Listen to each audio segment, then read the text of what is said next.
عزت میتی آدما اسلام آبرو میتی آدما یگان چیز رنگ اسلام مردم سرجم نمیکنه اسلام نمیخه دینه بعد از اون میگه وقتی این سخنا رو میکرد بعد آمده از حضرت عثمان خواهش کرد که زمین ربزه رو برای من ته بعد عثمان میگه خط نوشت که برای ابوذر زمین ربزه رو ته ربزه باغستانی در بیابان بود بعد رفت همونجا دو خانه انداخت دو دخترشه داشت همونجا زندگی کرد دور بود ای شهر مدینه روز در بستر مرگ منتظری آخران لحظه های حیاتش بود ابوذر زنش بالای سرش در گریه میکرد کسی نیست دیگه در همه بیابان این صحابه که در تمام غزوات رسول الله هست اگر یا دنیا جمع میکردن حادثه جمع میکردن زنش میگه گریه داره و حضرت میخنده میگه شکی زنش که ابوذر چی میخندی تو حاضی میموری فرزنده و یتیم میمونه من بیوه میمونی چی با خندی دستی ای همه او حالتی که من در حال گریه دارم اینه که امروز ما کفن نداریم که تره کفن کنیم همین خیلی فخیری هستیم که کفن نداریم و میگم خیلی تبسم کرده و گوی زن اگه یک چی را گاب میزنم تا گوش که گوش چی گفت گوی یک روز در مدینه منوره در زیر یک خرمو نشسته بودیم 20 تنه صحابه همین حالت ده بود که پیغمبر خدای خونش برآمد پیغمبر رنگ محتاب خوشرو بود امروز پیش ما اومد همین قد زیبای همه من خیستیم سرامون خم بعد از اون میگه همین خیلی خرسندیش ایست کردیم نگاه کرد و گفت در بین شما یک تن در بیابان میمره کفن او را و گور و چوب او را یکی از دوستای خدا میکنه همین خیلی گفت میگه خونش در اومد ای همو 20 تن گفت 19 تاش مردگی گفت فقط در مدینه مردیان در نعمت مردگیان ای همو 20 تن گفت یا من مردگیم تمام همین بودیه ده منو گفت امروز من در معجزه پیغمبر گفت هیچ مال شک ندارم این حقی گفت کدام دوست خدا حاضر میبیه خونه ما که هموتا کاروانی بزرگ عبدالله ابن عمر میگذشت که از عبدالله میپرسه که این خونه که خونه فقیرانه در بین باغ گفتن خونه ابوذر حضرت بشه تاجر کلام بود بگو کاروان گردانه من یگان روزی عمر ما پدر ما به ابوذر دیدگی نیستم دوستی عمر بدوتم از زیارتش کنی حضرت عمر میگه درآمد که ابوذر در کام مرگ عبدالله هم دستش قپید هم سیله کرد سرشه بعد از اون نصیحت های آهسته آهسته ابوذر به گوش عبدالله میرسه عبدالله ما شمشیرتای در غلاف بودیم در پیش رسول الله چه خیلی میخواست ما را میکشید ما در رای اسلام یگان مراتبه درهه نبودیم ما درویه نبودیم ما مردک بودیم امروز روز فرا رسیده روز امتحان ما هم که زندگی را گذراندیم لیکن یگان مراتبه دین مونه آیین مونه پس نکردیم دو نصیحت دارم معجزه رسول الله را من دیدم که تو آمدی تو مردی اولیای خدا بودی رسول الله را گوشه دویم من در درنک آغلم یک خوچ یک گوسفندی نر دارم همین را خیلی سبونی کردم وقتی که من از دنیا میگذرم من کفن میکنی همون قشقارم در همینجا میکشی ابن کثیر میبیوره همین را طعام میپزی و میخری در حق من دعا میکنی و میگذره میری ابن کثیر در بدایت نهایه میبیوره میگه حضرت عبدالله کفن کرد گور کرد چوب کرد همون قشقار کشت در همونجا طعام کرد خوردن در همونجا به شارح میبیوره که صحابه حرام خور بود این طعامی بعد مرده روایت ابن کثیر خودی ابوذر میگن گوسفند کشه برای همین مرده ها رو فراموش نکنه در دعاهاتون مرده ها رو فراموش نکنه در طعاماتون هیچ گم نداره این بسیاری تن صحابه جسور در مکه وقتی ایمان میبیاره اولین صحابه که ایمانش آشکار میکنه ایمان پنهانی بود مکه وقتی ایمانش آشکار میکنه در پیش کعبه همین قدر لط میکنن حضرت ابوذر حضرت علی میگه دیگه در بین همین سیله مشرکون نمیشناختیم چه خیلی خلاصش کنیم، وقتی ایمانش آشکار کرد. حضرت علی میگه من صدا بلند کردم که مردمی قریش مکه شما مردمی تاجر، همین مال شما و تجارت شما بدرنی همین قبیله غفار میگذره، شما مردم غفار هم میدون چه رهزنه، این همون قبیله. میگه وقتی همین گفت که فهمیدم میگه سرش دادم هم در گرفت، میگه پیش جانو پیغمبر رو بارو، میگه در درون خون خلاب بجرا زدیانش و میگه تبسم میکرد که فرستاده خدا ما مردمی هستیم در رهزنی نمیترسیم، در دوزی نمیترسیم، در جنگ نمیترسیم و مرای حق باشه ما چوا ترس مخی خیزد یعنی چی گفت پیغمبر مقصد گفت نمیگفتی آخه چی نخته آزار دادی. همین صحابه به درجه بزرگ بود که جناب پیغمبر زاهدش میگفت، همین قدر با تقوا ترین صحابه بود ابوذر. یک روز در حضور نبی کریم صلی الله علیه و سلم شیشت پیغمبر خدا و نصیحت کرد ابوذر. ابوذر اومد گفت اوصینی یا رسول الله، ای فرستاده خدا نصیحتم نمیکنی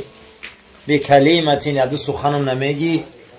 حتی اعمال همین سخنات قد عمل کنم داخل بهش شوم، اگه نصیحت کن که من بهش رو نخ آدم میگه کوی نصیحت کن که همین راه یو حضرت بیا نصیحت کن که بهش رو. جناب پیغمبر صلی الله علیه و سلم در چهره ابوذر نگاه کرد و گفت که ابوذر یا ابوذر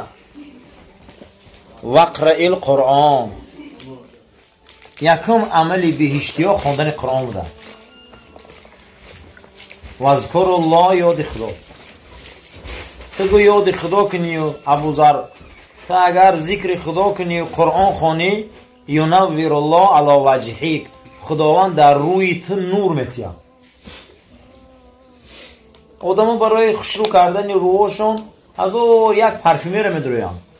ایجام جینجاگ نشوه، ایجام روز شوه، ایجام میت شوه، ایجام اون شوه. پیغمبر میگه شما یاد ایمان کنه قرآن زیاد خونه، میگه چهرهاتون نور پیدا میکنه، روشن میشه. جناب پیغمبر صلی الله علیه و سلم گفت که روز قیامت من امت ما از اثر طهارتاشون میشناسم، همین کجای ده آی طهارت رسگو همینجا نور میبرو. حتی صحابه بعد طهارت میگم روشون همیته میکنه تناشون میمولیدن کمی آبی طهارت زیادتر رسن. طهارت در همین دنیا زیاد کن خودت چهرت خوشرو میشوه. بعد از او ابوذر وقتی که این امر گفت که خداوند در چهرت نور میتیه، در روحت نور میتیه، در قلبت نور میتیه، بعد از او حضرت میگه بسیار میگه همین انسان اشتیاقش بلند شد، یگوی نصیحت عجایب گو وزیدنی یا رسول الله، زیادش نمیکنی و یگون دیگه هم گو، یگون گپی دیگه نمیگی. که جناب پیغمبر میگه نگاه کر ابوذر گفت که قل الحق ولو کان مرا، حقیقت گو ابوذر بچند تلخ هم باشه،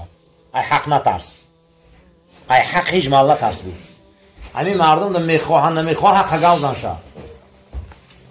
اگر حقیقت تلخ هم باشه گو گوزن ده مردم. بعضی حالتوی هست که حق سر آدم میخوره، نگه گو نترس. بزرگترین جهاد همون جهاد بوده که در حالت ناعدالتی حق میگی، یعنی بزرگترین جهاد بوده. حتی میدونی که همین منطقه ناحق ناعدالت های نگه تو در روش میبره میگه که این کاری نمیخیله، همین انسان ها مجاهد به دستی هم وقتی در زبانشان حق گویه. حتی رسول اکرم صلی الله علیه و سلم در حدیث صحیح گفته از بزرگترین جهادهای خدا همینه که آدم در پیش انسان ناحق حق میگه، نترسیده. گو ابوذر انا میخیل گو حق تلخ هم باشه بچم گو.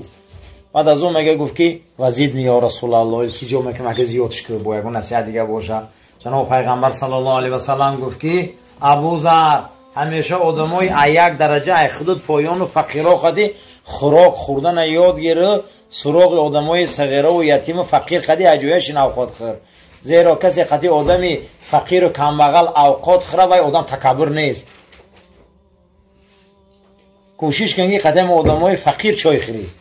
و دل شکستن، آدمای فقیر و آدمای کمبغل دل شکسته میشوند و پروای دنیا ندارن. حتی که صفت رسول اکرم صلی الله علیه و سلم انس ابن مالک قسم میکنه، میگه جلسه کل عبید، پیغمبر در زمین میشیشت رنگ غلامو میشیشت،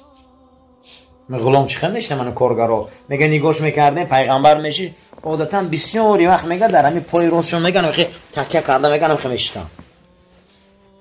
جلسه کل عبید رنگی ان میگه آدمای برده ها میشیش کارگرا بوری میگه میشیش